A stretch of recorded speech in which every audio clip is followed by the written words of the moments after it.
عليكم ورحمة الله وبركاته.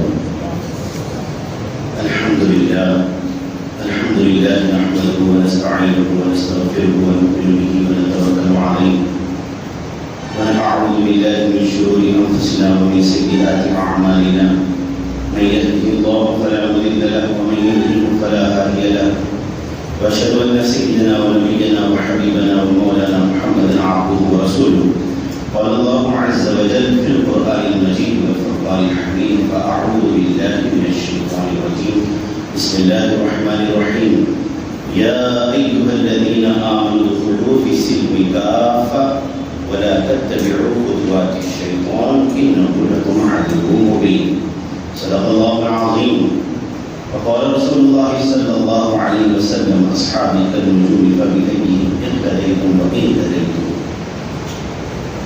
قال الله عز وجل في شأن أسمة حبيبه: إن الله وملائكته يصلون على النبي يا أيها الذين آمنوا صلوا عليه وسلموا تسليما. اللهم صل على سيدنا محمد وعلى آل سيدنا محمد وبارك وسلم. الحمدللہ، اللہ تبارک و تعالیٰ کا بے انتہا فضل و کرم ہے کہ رب کائنات نے ہمیں رحمت دو جہاں رحمت للعالمین صلی اللہ علیہ وسلم کی امت بابرکت میں پیدا فرمایا. معزز حاضرین، آج جمعے کا موقع ہے.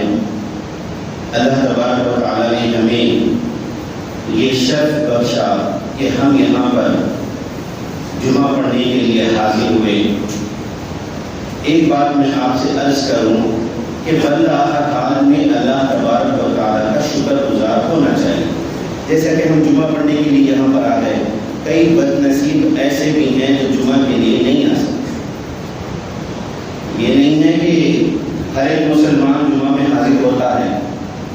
آپ اگر دورہ کریں یا معلوم کرنے کی کوشش کریں تو ہم میں سے ہی کچھ ایسے ہوں گے کہ جمعہ چھوڑنے والے بھی. تو اللہ کا شکر ہے کہ ہم اس عظیم دن اللہ کی عبادت کے لیے حاضر ہوئے. اللہ کا شکر ہے کہ ہم عبادت کر رہے ہیں اور اللہ سے دعا بھی کریں کہ اللہ تبارک و تعالیٰ ہماری عبادتوں کو قبول بھی کرے. شعبان کا مہینہ چل رہا ہے، آنے والا مہینہ رمضان کا. جیسے کہ ایک تاجر آدمی ہوتا ہے، تجارت کرنے والا، اسے معلوم ہے کہ رمضان کا مہینہ کیا ہے. یعنی تجارت کرنے والا، بزنس کرنے والا، اسے بخوبی پتہ ہے کہ رمضان میں کاروبار کا حال کیا ہوتا ہے. تو وہ کیا کرتا ہے؟ شعبان کے مہینے میں، یعنی رمضان سے ایک مہینہ پہلے تیاریاں کرتا ہے کہ رمضان میں بزنس ایسا ہوگا، رمضان میں کاروبار اس طرح ہوتا ہے. کپڑے کا کاروبار لے لیجیے، چپل کا کاروبار لے لیجیے یا ڈیکوریشن کا کاروبار لے لیجیے. تو وہ اس کے لیے تیاریاں کرتا ہے کہ مجھے تیار رہنا ہے اپنے کسٹمر کے لیے، کہ میں اسے وہ چیز دوں جو اسے پسند آئے. ایک عجیب معاملہ ہوتا ہے کاروبار میں کہ جو خریدار ہوتا ہے وہ ایسی دکان سے خریدتا ہے جہاں پر سامان اچھا ہوتا ہے. تو ہماری یعنی کاروباری آدمی کی یہ کوشش جستجو رہتی ہے کہ کہاں سامان اچھا ملتا ہے اور کہاں بیچنا ہے، کیا چیز لانا ہے اور کیا چیز نہیں لانا، یعنی کسٹمر کو خوش کرنا. اس کا مقصد عین مقصد یہ ہے کہ اپنے گراہک کو وہ خوش کرے. یہ ہو گیا ایک تاجر یعنی بیچنے والے اور خریدنے والے کا معاملہ، کہ بیچنے والا خریدنے والے کو خوش کرتا ہے. اب اسی طرح ایک مسلمان ہے، عین اس کی زندگی غیر مسلمانوں سے بالکل الگ طرح، یعنی کوئی مشابہت کسی قوم کے ساتھ ہرگز نہیں. یعنی ہر معاملے میں، تجارت میں، رہن سہن میں، اخلاق میں، کردار میں، عبادتوں میں، ہر چیز میں ایک مومن کافر سے بالکل الگ ہے. کوئی مسلمان اگر کسی قوم کی مشابہت اختیار کرے تو اس کا دین اسے روکتا ہے. حدیث مبارکہ میں آیا کہ تم دوسروں کی مشابہت اختیار مت کرو. مطلب کیا ہے؟ کہ ایک ایسا مذہب جو دنیا میں 4,000 چلر مذہب ہے، ان مذاہب سے الگ تھلگ، اس کا رہن سہن، اس کی عبادتیں. اور یہ مذہب کہتا ہے کہ تم دوسروں کی شکل بھی اختیار مت کرو، دوسروں کا رہن سہن بھی اختیار مت کرو. آج موجودہ حالات دیکھیں، فیشن کے نام پر لے لیجیے آپ، یا پھر اچھی لائف سٹائل کے نام پر لے لیجیے، یا پھر سب سے اہم بات آزادی کے نام پر لے لیجیے. یہ ذہن بنایا جا رہا ہے کہ دین اسلام میں اتنی سختی ہے، اتنی سختی ہے، اتنی سختی ہے. آپ ذرا غور و فکر کر دیکھیں، آج ہم اپنی خواتین کو حجاب میں رکھتے ہیں. اتنا ان کا بزدلانہ ذہنیت آپ دیکھیں، سوچیں کہ ہم اپنی خواتین کو حجاب میں رکھتے ہیں. دوسری قوموں کو یہ برداشت نہیں ہوا، اپنی عورتوں کو انہوں نے بڑھانا کر رکھ دیا. سوچنے کی بات ہے کہ خالص اس قوم کو تباہ کرنے کے لیے انہوں نے اپنی تمام قوموں کی عورتوں کو بے حیائی میں مبتلا کر دیا. وجہ کیا ہے؟ یہ اثر اس قوم پر پڑے، یعنی بے حیائی کا اثر ان کی عورتوں پر پڑے. لیکن اللہ کا شکر ہے کہ اللہ تبارک و تعالیٰ نے ہماری عورتوں کو بھی سمجھ بجھا دی ہے کہ وہ ان جالوں میں پھنستی نہیں. آپ غور کریں، یورپ جیسے ملک ہیں، امریکہ ہیں، آسٹریلیا ہیں، کئی ایسے ممالک ہیں جو ڈراموں کے ذریعے، فلموں کے ذریعے اپنی عورتوں کو کیوں بڑھانا کر رہے ہیں؟ وجہ ایک ہی ہے کہ ایک ایسا مذہب دنیا میں ہے جو ان تمام چیزوں کا رد کرتا ہے، بے حیائی کا رد کرتا ہے، گندی چیزیں دیکھنے سے ہے روکتا ہے، اور ہمیشہ بات کرتا ہے، حق کی بات کرتا ہے، اچھی بات کرتا ہے. اور ان کا مذہبی کتاب جو قرآن ہے وہ کہتی ہے کہ نیکی کی دعوت اور برائی سے روکو. یعنی یہ سبق دینے والی کتاب، اب کتاب پر نشانہ کہ یہ کتاب، اس میں یہ ہے، اس میں ایسی ایسی باتیں ہیں، یہ باتیں ان قرآن میں سے نکال دینا چاہیے. اچھا، اگر یہ باتیں قرآن میں سے نکال دینی چاہیے تو اچھی باتوں پر تم عمل کر لو.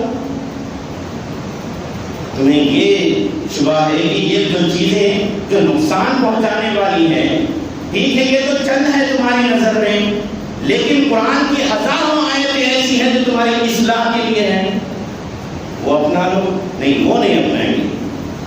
مقصد کیا ہے؟ یعنی اس کتاب کو، اس کتاب کے بارے میں لوگوں کے ذہنوں میں گندگی بھری جائے، یہ بات بھرا جائے کہ یہ کتاب میں ایسا ہے، ایسا ہے، ایسا ہے. لیکن اتنی پنوں پر مشتمل ایک کامل کتاب جو کہتی ہے ذالک الکتاب لا ریب فیہ ھدی للمتقین، وہ ذالک الکتاب ہے، ہدایت ہے متقین لوگوں کے لیے. اب اس پر غور و فکر نہیں ہے کہ غور و فکر کریں، اگر واقعی اس میں ہدایت ہے تو میں بھی پڑھوں گا، میں بھی اس سے ہدایت حاصل کروں گا. کوئی غیر مسلمان بھی پڑھ کر تو دیکھیں کہ آخر سوچیں، غور و فکر کریں. اور قرآن کا معجزہ یہ ہے، جو قرآن پر غور و فکر کرتا ہے تو قرآن اسے دل کھول کر عطا فرماتا ہے. یہ قرآن کا زندہ معجزہ ہے. غور و فکر کریں. اب پہلی بات تو یہ ہے کہ ہماری قوم خود اس سے غافل ہے، ہم خود قرآن پر غور و فکر نہیں کرتے. یہ بھی ایک مسئلہ ہے. یہ مسئلہ نہیں ہے کہ ہمارے پاس قرآن ہے، یعنی مسلمانوں پر قرآن نازل ہوئی اور مسلمان اسے سینے سے لگا کر تھامے ہوئے ہیں. یہ بات کہنا بھی درست نہیں ہے آج کے اس دور میں، کیونکہ ہم تھامے ہوئے نہیں ہیں. ہم قرآن کو تھامے ہوئے نہیں ہیں، صرف رکھے ہوئے ہیں. تھامنے والے اگر ہوتے تو آج ہماری حالت یہ نہ ہوتی. کیونکہ کئی لوگ جب مجھ سے ملاقات کرتے ہیں، دوست احباب کو کہتے ہیں کہ اسلام بڑی مشکل میں ہے، اسلام پر آج بہت بڑا ظلم ہو رہا ہے. تو میں نے ان سے کہا کہ اسلام کب مشکل میں ہے؟ اسلام کب کمزور ہے؟ اسلام تو قوت والا ہے.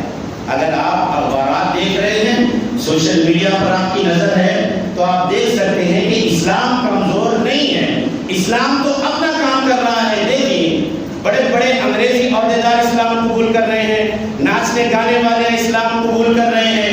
اسلام تو اپنا کام برابر کر رہا ہے. جس کے سینے میں داخل ہونا ہے وہ داخل ہوتا جا رہا ہے، اس میں کوئی شک نہیں. اسلام اپنا کام برابر کر رہا ہے. کیوں؟ اسلام ایک ایسا آزاد مذہب ہے کہ وہ جب چاہے، جس کے دل میں چاہے داخل ہو جائے. اسے کوئی روک ٹوک ہے؟ کہ جسے چاہے وہ ہدایت دے دے اور جسے چاہے وہ گمراہ کر دے. ربنا لا تزغ قلوبنا بعد إذ هديتنا وهب لنا من لدنك رحمة. ہم دعا مانگتے ہیں کہ اے اللہ ایمان لانے کے بعد ہمیں پھر کفر کے اندھیرے میں نہ ڈال دیں. یہ تو دعا ہے. یعنی یہ بھی ہو سکتا ہے کہ ایمان لانے کے بعد بھی انسان کفر میں داخل ہو سکتا ہے. اسی لیے تو دعا سکھلائی گئی. بار بار دعا مانگو کہ یہ نہ سمجھو کہ ہاں میں مسلمان ہوں, ہاں میں کلمہ پڑھنے والا ہوں, ہاں مجھے کچھ نہیں ہوگا, بس میں جنت میں چلا جاؤں گا. کہ یہ خیالات ہمارے بزرگان دین کے تھے. حضرت بایزید بسطامی رحمۃ اللہ علیہ کا ایک واقعہ ہے. حضرت بایزید بسطامی رحمۃ اللہ علیہ ایک مرتبہ حج کے لیے روانہ ہوئے. مکہ مکرمہ پہنچے, حرم کے احاطے میں پہنچے تو کیونکہ اللہ کے ولی ہیں اور بہت بڑے مقبول ولی ہیں, آپ کیا دیکھتے ہیں کہ کعبے کا جو دروازہ ہے اس دروازے پر ابلیس بیٹھا ہوا ہے اور اس کے ہاتھ میں ایک لمبی سی چین ہے. لمبی سی چین اس کے ہاتھ میں ہے. اب کیونکہ اللہ کے ولی بایزید بسطامی رحمۃ اللہ علیہ اس کے قریب آئے, کہنے لگے کہ اے ابلیس تیرا یہاں پر کیا کام؟ یہاں تو عابدین کا کام ہے, عبادت گزاروں کا کام ہے, تو یہاں کیا کر رہا ہے؟ تو ابلیس نے مسکرا کر جواب دیا, میرے کچھ بندے یہاں طواف کر رہے ہیں, میرے کچھ بندے یہاں طواف کر رہے ہیں. جب ان کا طواف ختم ہو جائے گا ان کے گلے میں چین ڈالوں گا اور ان کی جگہ پر لے کر چلا جاؤں گا. اب یہ سوچنے والی بات ہے کہ اس واقعہ میں ہمارے لیے عبرت کیا ہے؟ عبرت یہ ہے کہ ایک بندہ حج کرتا ہے, ایک بندہ عمرہ کرتا ہے, ایک بندہ نمازی ہوتا ہے, ایک بندہ روزے دار ہوتا ہے, اس کے باوجود بھی وہ اپنی عبادتوں کو بچا نہیں سکتا. یعنی اپنی عبادتوں کو ریاکاری کی بیماری میں لپیٹ کر انہیں ضائع کر دیتا. اب میرا کہنے کی بات یہی ہے کہ یہ تمام چیزیں کہنے کی بات یہ ہے کہ رمضان آ رہا ہے. جیسے ایک تاجر تجارت کرنے والا دکاندار رمضان کی تیاری کرتا ہے, اسی طرح ایک مسلمان رمضان کی تیاری کرے. ایک ایمان والا اپنی عبادتوں کا جو دائرہ ہے اسے محفوظ کرے, اپنی عبادتوں پہ غور کرے. اب ایک بندہ کہتا ہے کہ میں نے فلاں مسجد میں جمعہ پڑھا, بہترین مسجد ہے, بڑے بڑے جھومر ہیں, مسجد میں اے سی ہے, چھت ایسی ہے, لاکھوں کا کام ہے, بڑے بڑے بھاری فین ہیں, ایسی مسجد ہے, قالین اتنی نرم ہے, بہت سکون دکھا, میں نے اطمینان سے نماز ادا کی. کہ یہ نماز ہے؟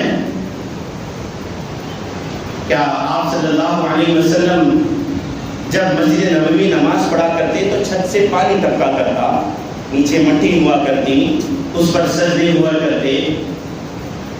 تو ترغیب یہ تو سہولت کے لیے ہے, بہرحال انسان کی سہولت ہو, فین رہے, ٹھنڈی ہوا رہے, یہ سہولت, اچھی قالین رہے تاکہ ٹھہر. لیکن سب سے زیادہ غور کرنے والی چیز اس کی نماز درست ہو رہی ہے یا نہیں ہو رہی ہے. فکر نماز کی ہو, کیا اس کی نماز درست ہے؟ اس وقت مٹی پر نماز ادا کی جاتی تھی لیکن وہ کامل نماز ہوتی تھی, کامل نماز, خشوع خضوع والی نماز. آپ نے واقعہ سنا ہوگا کہ حضرت علی رضی اللہ تعالیٰ عنہ کے پیر میں تیر چبھ گیا تو حضرت علی رضی اللہ تعالیٰ نے کہا نہیں, ابھی سے مت نکالو, میں نماز میں ٹھہروں گا, رکعت بنوں گا, اس کے بعد تمہیں جو کرنا ہے وہ کرو. تو یہ کون سی نماز تھی؟ یہی نماز ہے جو آج ہم پڑھ رہے ہیں. کوئی الگ نماز نہیں تھی کہ حضرت علی رضی اللہ تعالیٰ کوئی الگ نماز پڑھ رہے تھے جس سے درد نہیں ہوتا, یعنی درد کو چھپانے والی نماز نہیں, یہی نماز ہے.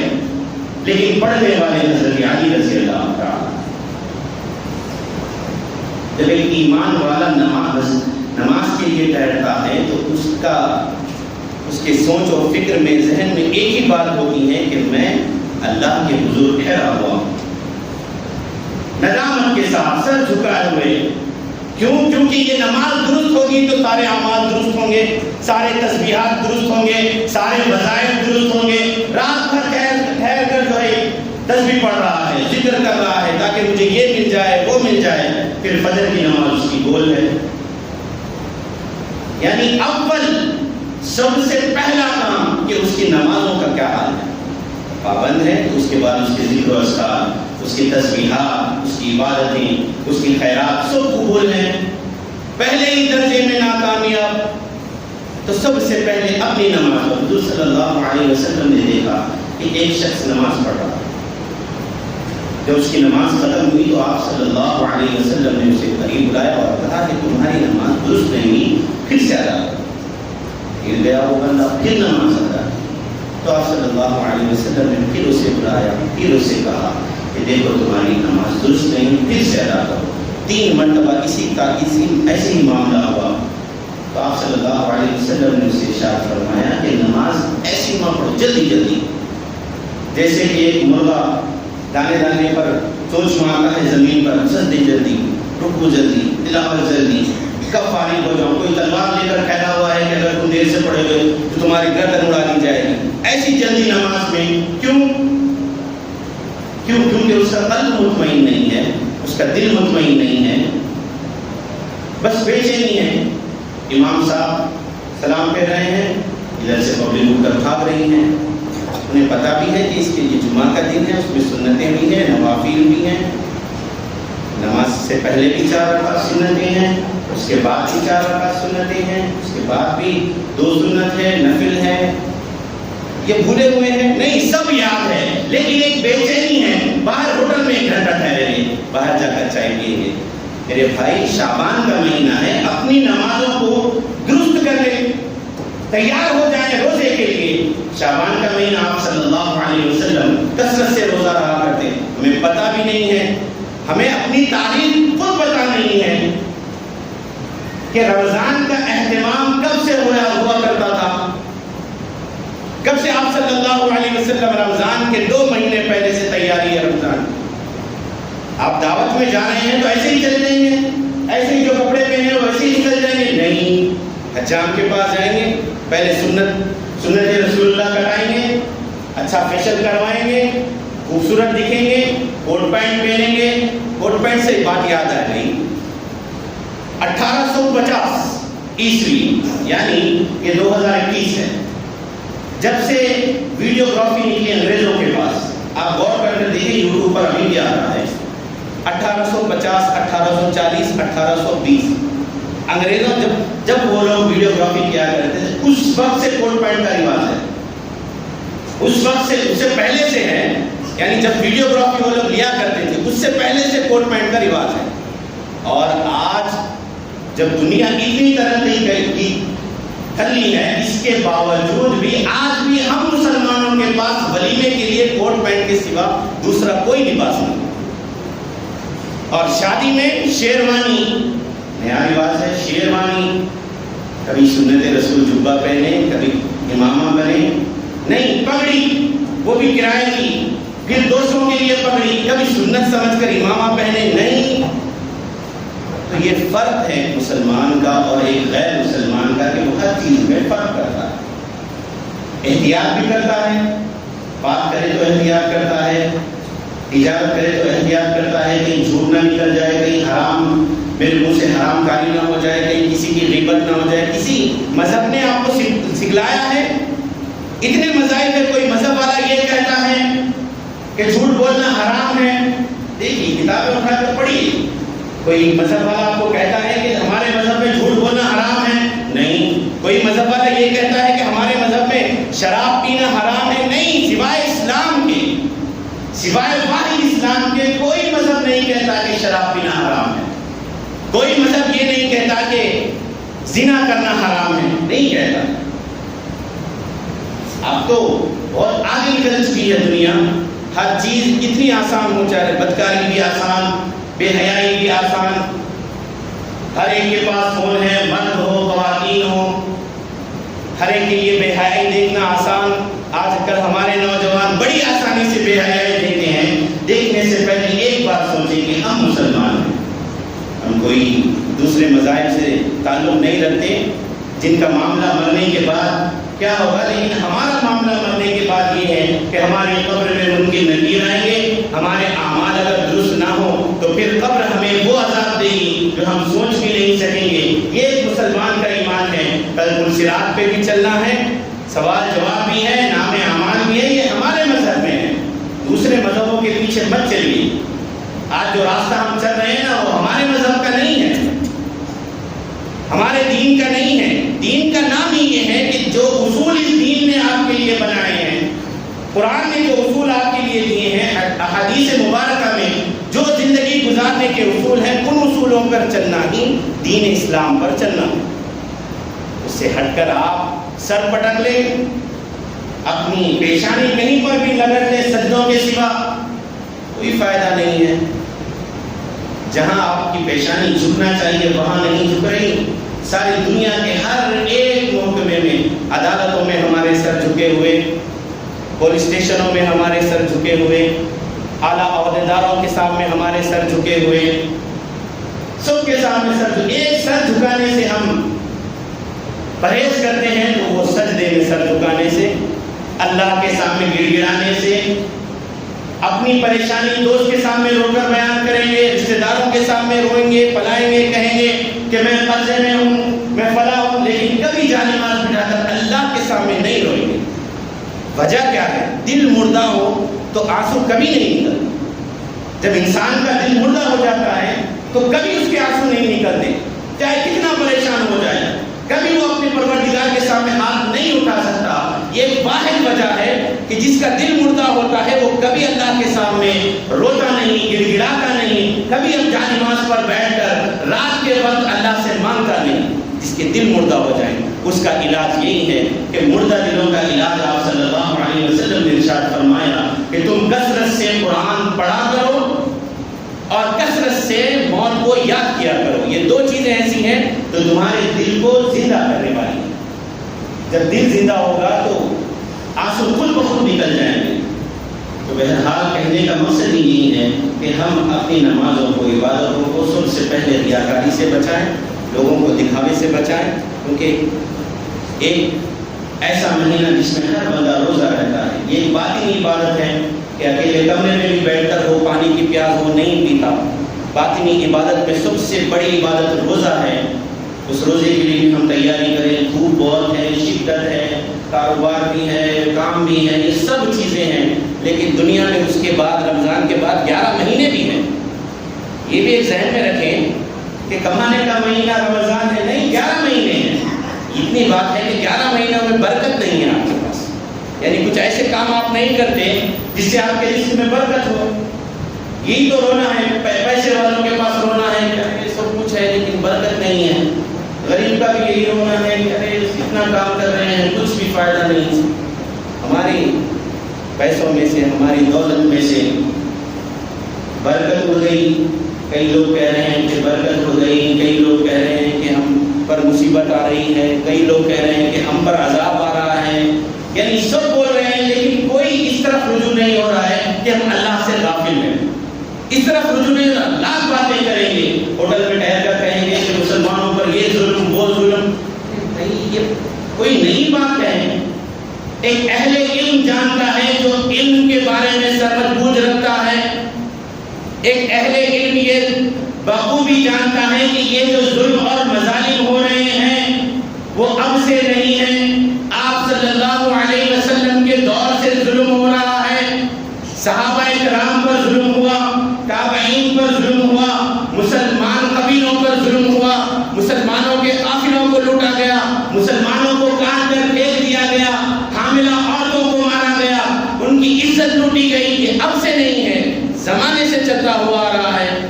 نئی بات کیا ہے؟ اب ہمیں کیا کرنا چاہیے؟ ہر ایک بندہ کہتا ہے کہ ہم اتحاد ہو جائے, مسلمان اتحاد میں آ جائے. کہاں؟ پڑوسی میں اتحاد نہیں, بھائی میں اتحاد نہیں, ایک تاجر دوسرے تجارت گزار سے اس کا اتحاد نہیں, دو مسلمان مل کر پارٹنرشپ میں کاروبار کرتے ہیں ان میں اتحاد نہیں, بھائی بہن میں اتحاد نہیں, رشتہ داری میں اتحاد نہیں. احادیث مبارکہ کہتی ہے کہ رشتہ داری مت توڑو, ہم تو پکڑ کر توڑ رہے ہیں. تو یہ ہمارے حالات ہیں. یعنی ہماری تباہی کا عین جو وجہ ہے وہ ہم خود ہیں. ہمارے اعمال ہیں. قرآن قرآن اور حدیث سے ہماری دوری ہے، اسلام سے ہماری دوری ہے، اس مذہب کو ہم نے سمجھا ہی نہیں۔ اگر سمجھ جاتے تو ہم کامیاب ہوتے، ہم فلاح پا جاتے۔ ولا تہنوا ولا تحزنوا وانتم الاعلون ان کنتم مؤمنین۔ رب کائنات قرآن پاک میں ارشاد فرماتا ہے غم نہ کرو، سستی نہ کرو، تم ہی غالب آؤ گے اگرچہ کہ تم مومن ہو۔ اگر تم مومن ہو تو تم ہی غالب آؤ گے، غم مت کرو، سستی مت کرو۔ آج ہم صرف غم کر رہے ہیں۔ تو بہرحال اللہ سے دعا کریں کہ اللہ تعالیٰ ہمیں کہنے اور سننے سے زیادہ عمل کی توفیق عطا فرما۔ اے پاک پروردگار عالم، ہمیں جو گنہگار ہیں ان کے گناہوں کو معاف فرما۔ اے پاک پروردگار، ہمیں ہماری عبادتوں کو، ہماری نمازوں کو آپ صلی اللہ علیہ وسلم کے وسیلے سے قبول فرما۔ اے پاک پروردگار عالم، جتنے حضرات انتقال کر چکے ہیں اے پاک پروردگار ان کی قبر کو منور اور کشادہ فرما۔ اے پاک پروردگار، کوئی انتقال ہوا ہے مرزا واحد ایک صاحب، اللہ تبارک و تعالیٰ سے دعا ہے اللہ تبارک و تعالیٰ انہیں جنت الفردوس میں جگہ عطا فرمائے۔ جتنے بھی یہاں پر نام ہیں اللہ تبارک و تعالیٰ انہیں صحت عاملہ اور قاطعہ عطا فرمائے۔ اے پاک پروردگار، ہم جو بیمار ہیں اور خصوصاً کورونا وبا سے مبتلا ہیں، اے پاک پروردگار اپنی فضل و کرم سے انہیں تمام بیماریوں سے شفا یاب فرما۔ ایک اعلان ہے ان مرکزی رحمت عالم کمیٹی کی جانب سے عظیم الشان ایک جلسہ ہے مرکزی مجلس شب بارات کے موقع پر، جو بتاریخ 28 مارچ 2021 بروز اتوار بعد نماز عشاء چنچل گوڑا گراؤنڈ میں مقرر ہے۔ آپ تمام حضرات سے گزارش کی گئی ہے زیادہ سے زیادہ اس عظیم الشان مرکزی مجلس شب بارات کے جلسے میں زیادہ سے زیادہ آپ شرکت فرمائیں۔